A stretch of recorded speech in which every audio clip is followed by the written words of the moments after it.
My name is Mike Hellier. I'm the Director of Sports Science and Performance. So a little bit of what I do kind of within Testify in the rink as a whole. I oversee training in medical or clinic, as we would call it, within Testify Performance at all locations. So inclusive of Winnipeg, Kelowna, and we have one at Taylor Tennis in Winnipeg as well. And then I have a part to play with kind of how Testify interacts with other departments within the rink, if it's player development, if it's the team section, and running a bit of R&D behind the scenes with those departments and working with those department leads on how we execute that part of the business. Matt Asmundsson, Manager of Sports Science and Performance. So work directly under Mike, and essentially my job is everything product related. So as it relates to memberships, programs, team training, and any clinic integration with long-term rehabilitation work. So have several people that are kind of help me and make sure that everything on the product delivery side of things is as clean and integrated as possible, and kind of pushing the envelope on the product side of the performance side of the equation. Kind of started right out of school. Met a guy that most people in our parts know, Dr. Jeff Leader, who's now the executive director at Pan Am. So he was part of my thesis and my committee. We had a study on skate design and different biomechanics and the implications it had on skating speed and kinematics on the ice. After that was done, it was kind of figuring out what I wanted to do after post-grad, and met with him and looked at some different options, and we got into sports science and data analytics and related that to hockey. Came up with Testify as kind of an on-ice service provider for evaluating skating speed. Pitched that to the guys here at the rink with Brad and Ryan. And that's kind of how I got started with the company. And then we kind of morphed Testify from on-ice analytics, testing behind the scenes at the old facility where we only had a really small outfit. We had guys in closets and that with desks, and it was pretty, call it intimate. And then, kind of got planning and with the vision of taking it from that and taking it to what it is now, and having kind of a strategic plan behind how we're going to grow Testify as a whole, and more so integrate it within that holistic player development side of what we saw was lacking within the rink's current structure, and how we can add to that and kind of bring it all in-house. Yeah, so I kind of came in, I was the adopted piece of this whole equation later. So I kind of got to skip the grind days. I had my own kind of grind going on. But yeah, I did, my undergrad at U of M and my master's degree at U of M as well. Wrote my thesis on skating speed as well, but looked at it more from a, force plate and strength characteristic standpoint. Had quite a few years with the U of M program there, and working with football and then the men's and women's hockey programs. And then also in the off season, kind of started building up my own kind of little group of players and high level players. And the transition was pretty natural. I think, prior to us having this facility and being all in house, I think a huge issue with RHA and the rink was the lack of integration between the on and off ice. And I started seeing a lot of RHA players before I was a part of the rink, and, working with John with a lot of my pros and that sort of stuff. It was just, over the years, you just build those relationships, and it pretty much led to, I think, a perfect fit. I don't know. Mike might have something else to say with me and my fit, but no, like it's been awesome. So coming here and, even our time here, like the progression we've had, and, starting with a huge focus on RHA and really just making sure that program was taken care of and being executed at a really high level, and making some mistakes along the way and growing and learning. And now, really leaning into other sports, right? So, we say it all the time, every day. Testify does, hockey's a big part of what we do, but every day that it is reducing, and that's good. Hockey shouldn't be the only sport in Manitoba that gets high level strength and conditioning, clinical services, and objective performance tracking, right? It shouldn't just be reserved for hockey. So, building that out has been really fun. I think Matt kind of hit the nail on the head and alluded to essentially how I kind of see it in my head is we started as a service provider within the company. Kind of grew that, got trust from ownership. They believed in what we were doing, saw the potential of what we were doing, saw the results that our team was putting in place for both on and off ice performance. And then the business metrics kind of followed the performance metrics. And like Matt said, we always kind of follow the product, right? Like you bleed with your product and you put that out there and you put your skin in the game, and then the business tends to follow, in my opinion, within that. And that's kind of how we've grown things. We've focused on our core team members and give them the resources they need to execute the product, and then the product takes off, and then it's relationships. And now we're a full-on entity within kind of the RINK Hockey Corp as a business. And like Matt said, we have pretty much every sport under the roof, which is exciting. And it's kind of neat to see that people are coming to a facility called the RINK for other sport training. And that has nothing to do with anything but the people that we have and kind of how they've specialized in their crafts and brought next level training to an area that usually doesn't get it. Like when you look at kind of the resources we put into things and the tech we have, the resources we have, the staff we have on salary, like that's a pro setting or it's a collegiate setting usually. And then, our clients get to come in and breathe that every day in a private setting at a price point that, is pretty feasible for the majority of the athletes that want to take their games to the next level. So it's exciting to see how we've kind of grown from that service provider, hockey focused, starting to bleed those systems out into other sports. And now we're a full functioning kind of sports performance wheel in every sport that you can name of. Usually what I say is it's a high performance facility that isn't for everyone at times. Like it's a very unique environment. It's high pace, it's high energy. And if you don't like those two things, might not be the place for everybody, right? And I we've touched on this all the time. That's okay. We want people, our motto is prove yourself. That, motto brings with it probably a little bit of an intimidation factor. But, we want people to come through the doors to be self-motivated. We have elite coaches. We have several master's degrees walking around on that floor, people with a ton of experience, a ton of not just high-level athletes, but a ton of experience just working with people and pushing people toward achieving whatever it is they're trying to achieve with their performance and lifestyle goals. And we're going to hold you accountable to that. So I think it's a unique environment. It's loud. It's a lot of fun, but the community and the quality of people that you get to interact with every day, like if you're going to be a little intimidated as a general population client, a lifestyle client, and there might be days you might be working out near an NHL professional, but the best thing about it is it's filled with amazing people, and I'm super grateful that we have such high quality clientele in our facility 365 days a year. Yeah, I'd say just to kind of piggyback on it, I think it's a high performance environment, but I would go, a high performance community even, where we're very, very much so driven by accountability. And I think that's part of the intimidation factor, not only for our clients, but our staff. Yeah. You look at all the corners you have on Yamedi, it's like, if the numbers aren't there, you're not going to hide. Like you're going to get called out on it. It's going to be put in front of you, and you're going to be put on a spot where you have to get your clients to that next level, or we have to address it. And it's not to be punitive at all. It's to drive growth. And that happens on both the trainer aspect of it as well as the client aspect. Whenever we look at testing and all that kind of stuff, most people just kind of essentially move their mindset onto the client, where I think Matt and the rest of the team have done a really good job of driving accountability through the staff.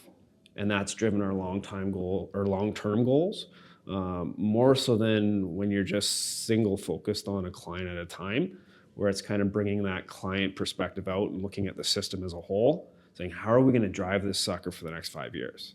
And I think those systems in place are like super crucial to how our environment is very competitive, very loud, in your face at times, but there's that rapport where if our clients are on the floor and our coaches see, they might need a day, then it's pull back and it's let them do their thing. So it's very specific to what the individual needs that day.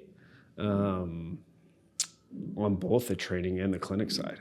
Like the integration that happens doesn't get enough credit, I don't think, from the level of practitioners to the level of trainers on the floor, and the communication that happens daily. Like you'll have a trainer talk with a physio 4 or 5 times a day, and that just doesn't happen very often in this setting. Yeah, in the team setting and the pro setting and all that, it happens, but with this much volume and this much kind of expertise, it's very, very rare to see that in one facility. So it's very, very cool to see that happening both in Winnipeg and Kelowna at a very high level. I think it's the power of it too. Like a great example literally happened yesterday.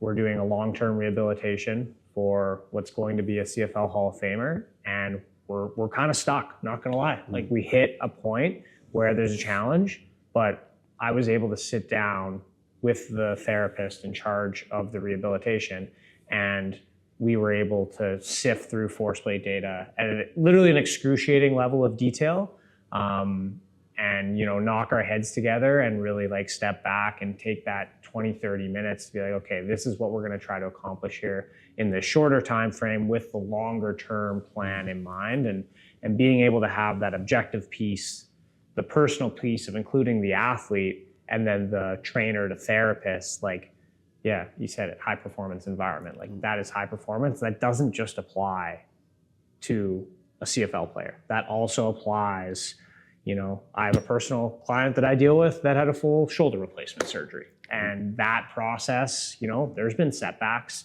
but without being in the same facility and being able to chat with the physio on a daily basis, that rehabilitation process could have been a lot slower for that client. And if that client, slow is not a option for him. So I think you're seeing like a massive shift in our industry right now.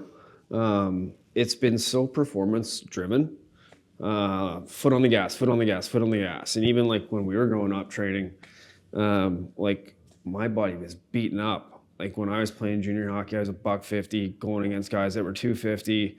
And you had to be in the squat rack at least 3 days a week. You had to be sprinting, you had to be bench pressing as much as you could. And there was no thought on rest other than I need 48 hours in between I lift. Like that was kind of it.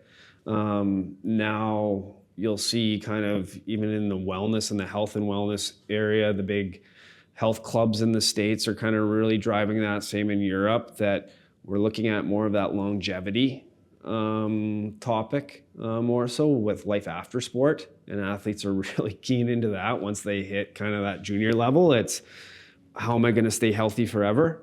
How am I going to drive performance when I have kids? So we get a lot of those conversations now, which is fun to see that performance side go into the clinic and be more preventative, call it, where I know you and your pro guys are probably the best example, how many treatments happen when there's actually not a significant injury present, but it's preventative medicine, call it, where our system is kind of set up to fail within that, and allowing our practitioners to kind of get their hands on people and Matt and the rest of the team and put that together comes with a special product, and how you can really kind of push someone's longevity with whatever they want to do. It doesn't need to be sport.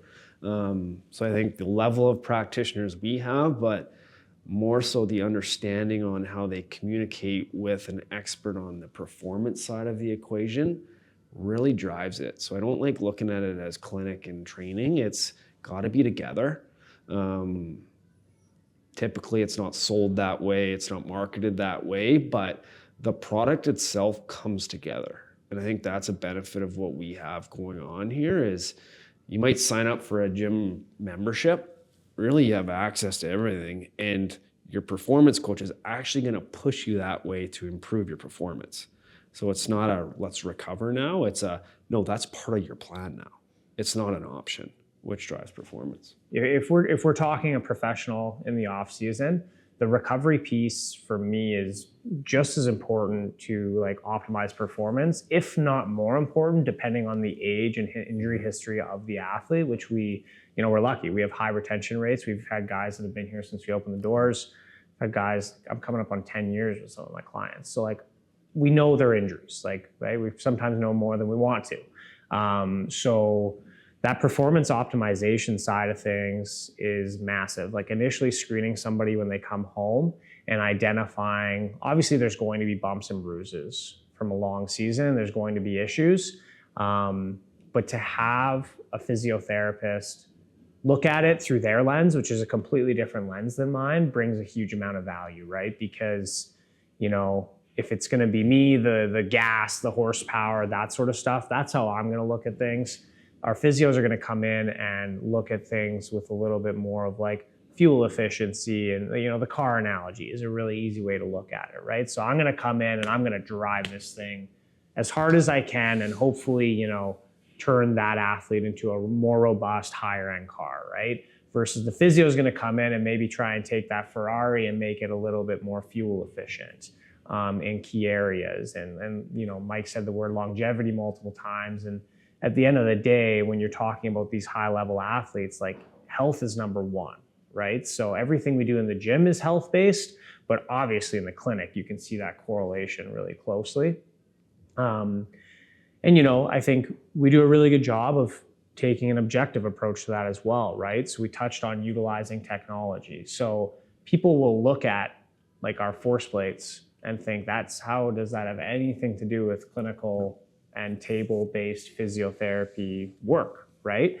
And honestly, when I intake most of our athletes, that's what us and the performance coaches are looking at first, is asymmetry between limbs, trying to catch, is there an ankle or a knee or a hip issue on that one side? Okay, well, once we see that asymmetry and it's flagged at 10, 15, or 20%, depending on the age of the athlete, we can then shoot a quick email over to the therapist to dive into that a little bit closer when they go through that portion of their assessment, right? And there's that. We have a little manual muscle strength testing device that allows us to screen hockey players' hips at a really high level and look for asymmetries in key tissues, whether it's, groin versus glute strength, and comparing ratios and taking that information that a therapist or a performance coach can perform that test. But taking that information and, I'm driven, product drives everything. So I'm taking that information, we're putting that into the program, right? To identify, this is the linchpin in your performance plan. We need to clean this up before we can add load, speed, whatever, right? So yeah, like for me, it's all about performance optimization, and you can't perform at a high level if you're not healthy. Like health has to come first. And a lot of, I would say, not just athletes, but everybody in the world today, I think really gets that wrong, right? Like they want the quick fix, they want the red light therapy, they want the sauna, but they're eating 70 grams of sugar a day. They're not moving their body consistently. So we can be as techie and have the coolest facility in the world, but the facets of health is like what it always has to come back to first and foremost. I think a lot of the clients we have, the kids that we have, the youth athletes we have, they lie like any teenager would do. And I think that's one of the beauties of the metrics that we gather is like back when I was growing up, when there was exams going on and you had no games going on, what did you do? You practiced a lot and you worked out a lot because you didn't have any school classes. You just had exams to write. Now what you guys are finding, like every other high performance program, is kids are stressed to the max. If they have an exam up, they're stressed. Their CNS has crashed. Their whole body is tanked. Why is their force plate jump 30% less than it was last week? Because these kids haven't slept in a week. So using those numbers from a health perspective is more than just how high is this kid jumping. We're seeing their wellness when they come in. So if Matt can identify these 5 kids that actually aren't going to work out today because they're tanked, they are going to go recover and they're going to go have a mobility session or whatever that looks like. But it's that health longevity and that understanding that this is a process and it's a life process. So it's different than just, a couple measurements here and here. We got some asymmetries. That's like, there's a huge picture that's kind of going on behind the scenes here, which is exciting. And our clients don't always understand that, and it's not their job to. And sometimes it's better if they don't, because that will help us kind of drive the product and communicate it better, because some kids just want to train and come in. And that's probably the trickiest part for you guys and your staff day to day is those guys that want to go, it's pulling them back, right? Like you probably have a number of them. That's difficult to shut a guy down, or a girl. So it's exciting to see when those numbers kind of get pulled out of the system and get put into action day of. Like that's high performance. It's not always the sexiest thing, but it's always kind of athlete centered and driven for that high performance of that athlete in mind.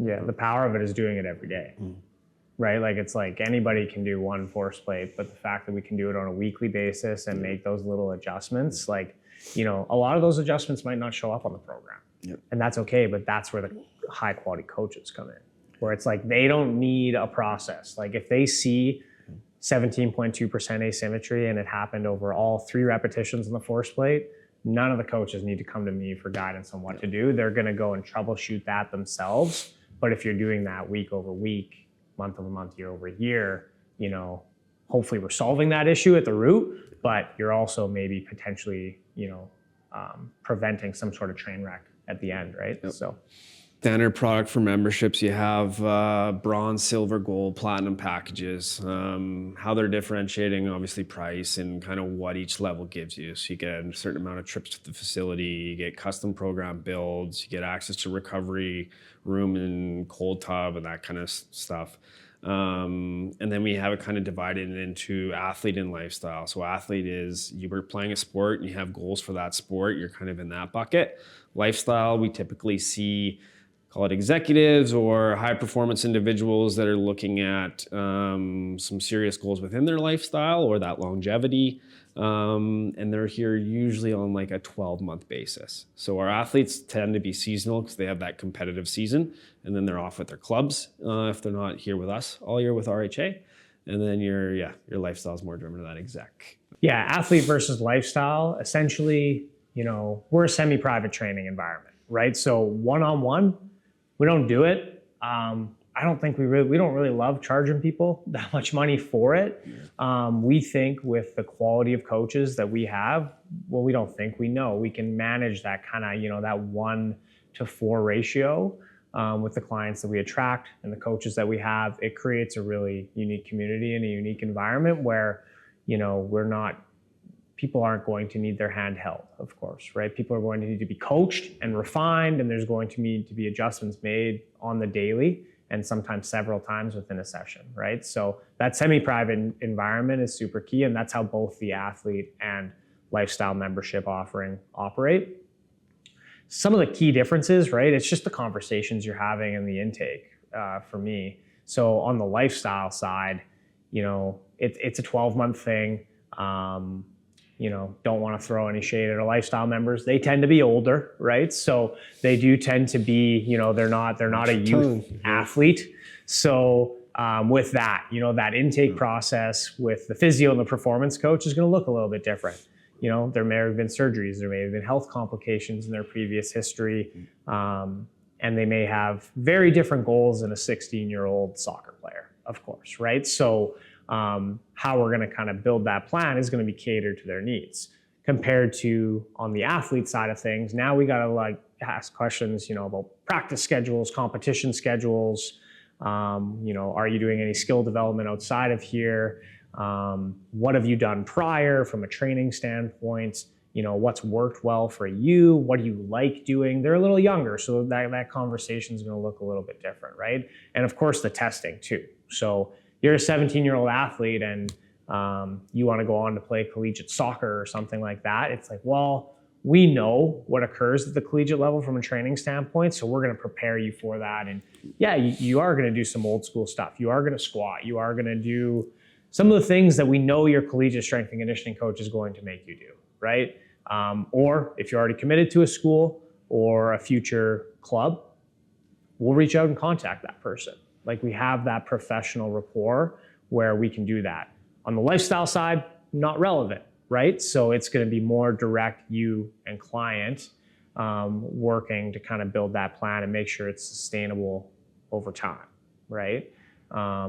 So yeah, that's kind of the compare and contrast, but it all operates in a semi-private environment.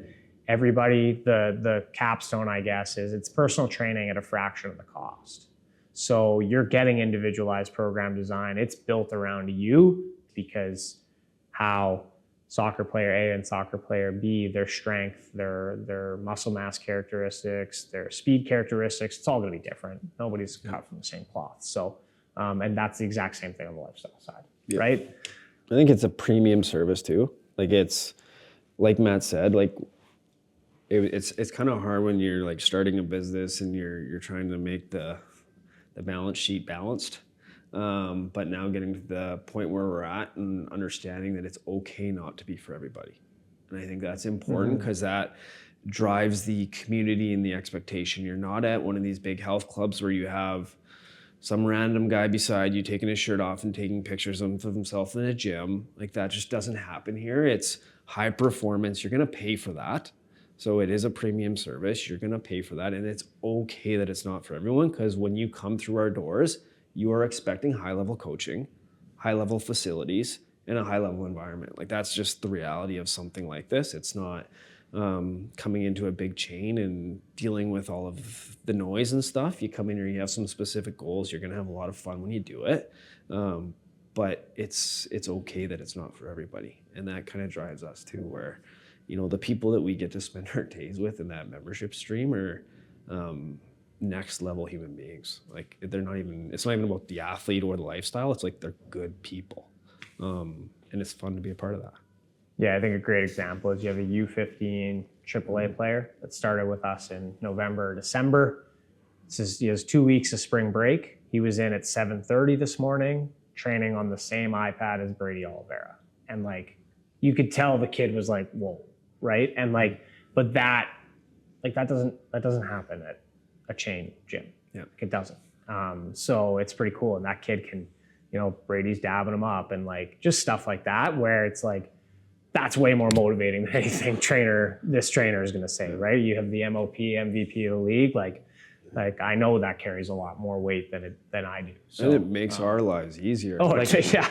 Like you want to be motivated. It's like, you can just call kids out and be like, hey, Willie J is going to come over here and yell at you, right? To get your butt to work. So, or just go sit in the corner and watch these guys. Yeah. And like, if you want to be that, like, this is what you got to do. Yeah. Like, it's not even what I'm going to say. Like, you can literally just look over there and say, that's what it takes. And if you don't have that, like, get it. Like, this is your opportunity to kind of learn. Yeah, like, it's right in front of you. Like I even say we have a group of older guys and like, you know, there's one guy who in our lifestyle stream who is just an absolute machine, and like he is extremely motivating to some of the other lifestyle clients that are maybe just starting their journey. The guy's 68 years old. He's, you know, he's in better shape than maybe some of our trainers. Like it's crazy. So like that guy's a direct. It's not just the Bradys and the Jarves. It's also you know, in that lifestyle division, people are going to look up to people that they want to look up to. So team training, there's kind of two intake processes. When it's set up, like one of the most important parts is the organization and figuring out what they want to get out of the program. Typically, like you'll go out of the clients and we'll assess the clients. Oh, you're deficient this and this, but that doesn't actually align with what the organization wants to get out of them. Like maybe the coach wants to play really fast if it's a hockey team or a soccer team. And you know what? I want them to be as fast as possible. That's my only goal in the next 10 weeks. Get them faster. Or it might be, you know what? We're not fast. We've identified that. We need them to be strong and durable. And we need them to learn techniques in the gym that are going to help us on the ice or on the pitch or whatever that looks like. If it's body awareness, because they need to protect the ball or the puck more. So those conversations happen before the team even comes in. And it's figuring out kind of needs of the coach and the organization and what their long-term or philosophy is behind training off the pitch or off the court or off the ice. So that for me is kind of step one. It's teaming with that organization, not obviously to the extent as what we do in-house here with our RINK programs, because we just have more time and more resources invested into that, obviously day to day. But taking those systems that Matt and the rest of the team have kind of built up and injecting that into that other model where they get a high level program that is as integrated as it can be based off of what they want to get out of game time. Because that's really when it comes down to it to me. Kids don't get excited to work out. You might have a handful, don't get me wrong, but they come here to get better at their sport when it's a team. So you have to really cater it to what's going to excel them on the pitch or the field or wherever they're playing their sport, and tap into that if it's from communication and language, foot position in the gym, all that kind of stuff, and relating that to their sport. So that to me is kind of step one, is aligning philosophies and aligning programming to what the organization wants to get out of it. For me, it's like, I think I can just speak, so being a little younger than yourself. Like when I was shaved my gray beard. When I speaking to my time before here, that's probably the easiest way, right? You get a team in and it's like, hey Matt, we need you to run 15 sessions. Here's all the dates, here's all the times, great, right? You're just running a workout. Like you're just kind of making them tired. When I was younger, I thought, we could, we'd still build a decent program to the best of my ability at that time. But because of the nature of the fact that maybe I was working for myself at that time, I didn't have time to sit down with the association and actually integrate on what their needs were, nor did I have a staff like I currently do now, where, we just had a soccer organization start up with us. There was 3 1 hour hardcore brainstorming, dive into the details. We don't train a lot of soccer players. I'm not going to lie about that. So are we experts in that field? No, but we're performance experts. So we know the underlying capacities that are going to help these players. Once we get that information from the organization, understand, perform an assessment, and then identify what we're really going to focus on for that first several week period with them. That doesn't happen in a lot of places or on your own, just simply because you don't have the time or staff power to do so. And I know that because I did it. And I think quite a few of our trainers have done it, right? Where you're just running a workout, whereas now we're like, there's a plan in place. There's a performance plan in place. And that's probably the power of what we do here, is having that time to sit down and build things out and try to think a little bit differently, and make sure that we're catering to their needs. Yeah, there's times of the year where it's busy. Yeah. The energy's really high, I'm not gonna lie. It gets dense in the facility. But the way that my crew of coordinators have set up how the facility can flow, and utilizing the facility, whether it's the track, or kind of the way we break our gym up, we kind of have 3 areas in the gym that we can operate in. Being prepared and, having that half hour before the evening hits to literally just put dumbbells in the right places and be thinking not just 2 or 3 steps ahead, but 5, 6 sessions ahead as to how it's all going to flow. And we have a saying, make sure nobody gets missed.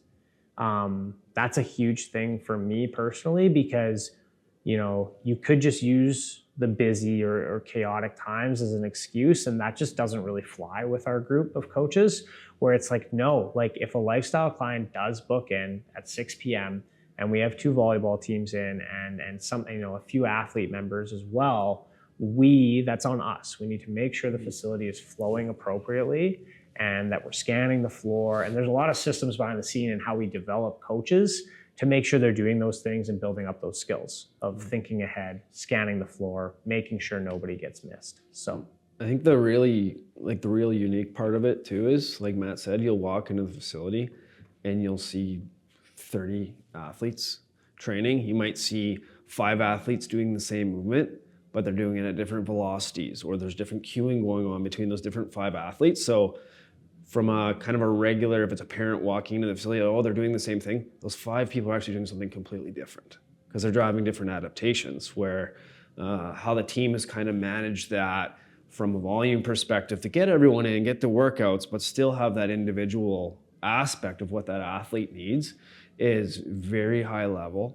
in a very chaotic environment, which makes it extremely fun for the athlete. That is you're an athlete, you come in and you get to compete on that, and you have numbers in your face and you're driven that way. That's exciting. And you hear them yelling at each other and that fun stuff, which is great. And then the other aspect of it is that you turn around and you got a full-on clinic behind you to support you if anything needs to be preventative, or if injuries do happen in season and all that, you have that support staff that is right next door.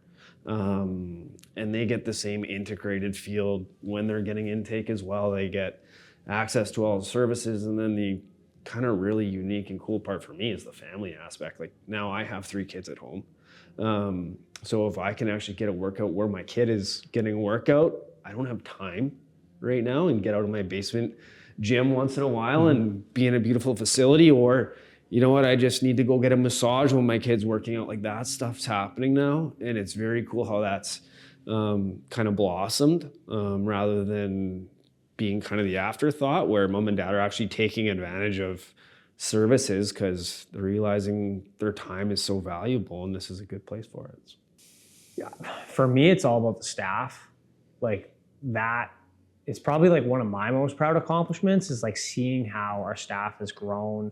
We have like such a strong core group that just, it's getting to the point where, you know, and we have some goals. Like we want to elevate this group, and you know, whether it is like hosting some education pieces and starting to share some of what we do and how we think a little bit differently. And for me personally, like the staff and the quality of staff that we've built is going to rival a lot of facilities in this country, in Canada, I would say. You know, I have a lot of colleagues that run similar facilities throughout Western Canada, and I'm very fortunate to have a pretty strong network of professionals that I trust and hold in a really high regard. And a lot of times, like, I'm starting to realize that they're really jealous of me, and they see some of the staff, not me, but my staff. They're like, wow, like you have 4 absolute, you know, golden gooses there, right? And I'm like, I know, right? And it's just really seeing them mature and come into form. And then the pipeline, like the other thing that really excites me is just we have a really good relationship with U of M, and the U of M fieldwork program has been amazing for us. We invest heavily in it, in having a curriculum and literally trying to pull everything together for our students. It's been a huge feeder for us and the staff that we get out of that. So then that kind of feeds our junior staff, right? Like we got guys 1 year out of school that have logged hundreds and hundreds of hours of coaching and programming experience already, like 1 year since their fieldwork program has ended. So those 2 areas, you have your, you know, your more senior staff and your junior staff, and kind of seeing how that pipeline, how we've turned it from kind of nothing to an actual pipeline and a career path for them is super exciting, and that only positively benefits the product. Yeah, I think for me, it's the excitement is behind the growth that we're projected to have. And I think that's coming back from what Matt alluded to a few minutes ago now, was the amount of time and resources that we've put in the dog days, putting the systems in place, taking the time to have those processes where they need to be, to give us the opportunity for what's coming and what's next at both locations. So now it's kind of, you've been practicing, and now it's playoff time. And you're like, okay, I'm ready, coach, I want to go. So that's the exciting part for me, is now we have a really good core group of guys and girls that are driving our product and everything like that. And now it's giving them the platform to grow as professionals and kind of throwing on the table, like, hey, here we go. Who wants it? So that's a pretty exciting part for me, is giving people the opportunity to excel, and kind of leading and navigating kind of how we can do that on the business side to support each individual. And then obviously we want to grow exponentially. Like that's kind of the goal. It's how do you keep your product the way your product is now and protect that piece of the pie, and then grow it and expand your business into, if it's other sports, if it's down the road with facilities and all that kind of stuff. That's a pretty exciting part that's going on. And yeah, excited to see kind of what happens in the next, I guess, version 3 of Testify here. That's probably the biggest driver right now, is seeing how much our staff have developed in such a short time. When you look at it, what are we, year 6 here, I think, in the facility? I sent you that photo. Holy Sent a man. photo of me and him unpacking boxes 6 years ago in mid-March. And like, so, yeah. with When you really COVID, zoom with out, all that, like 3-4 years of heavy at it, like, holy man, what a amazing team we have to pull off what we've done in that short period of time. So that's kind of the exciting part, is now you're not considered the service provider. You're going to have some bandwidth. We have awesome guy behind the camera here, good marketing team. So like that kind of stuff excites me, where we can start getting the brand awareness out, have these conversations more, and get back to the development phase with all the R&D and all that kind of stuff we have behind it. Like tech and AI are going to change our industry like tenfold in the next 5 years. It's going to be no different than any other industry, and how it's like, you see what's happening in the world right now. It's like, who's going to get there first? So to be part of that and how it's going to transform kind of how we operate and do all that is exciting. But I think we have a really good advantage. We have good people and good relationships, and that is always going to be the cornerstone of it. So smart people, right? Like, and refining our systems, like as it, relates to like how our facilities operate, like, Winnipeg is the hub, right? And so everything that we do here is, we kind of got to test it here and make sure it works, and make some mistakes here because we have the ability to do so, right? Whereas, maybe it's at Taylor Tennis or in Kelowna, our facilities are a little smaller. So we can't afford to make mistakes, right? The staffs aren't as large, but we are really, I think every day we're closing that gap and really clarifying our systems and things like that. And a lot of people might think, oh, Testify, they're a business, they should have what business is perfect? Yeah. Give me a break, right? So, but we're willing to admit that, and we're willing to, know like we have to do things a little bit differently in these situations, but we are really closing that gap to be able to kind of pick up what we have and really drop that in to other locations, assuming, facilities are somewhat similar. So that's really exciting as well, right? So to be able to build that in 6 years is exciting, and hopefully, we'll make it come to fruition in the coming years.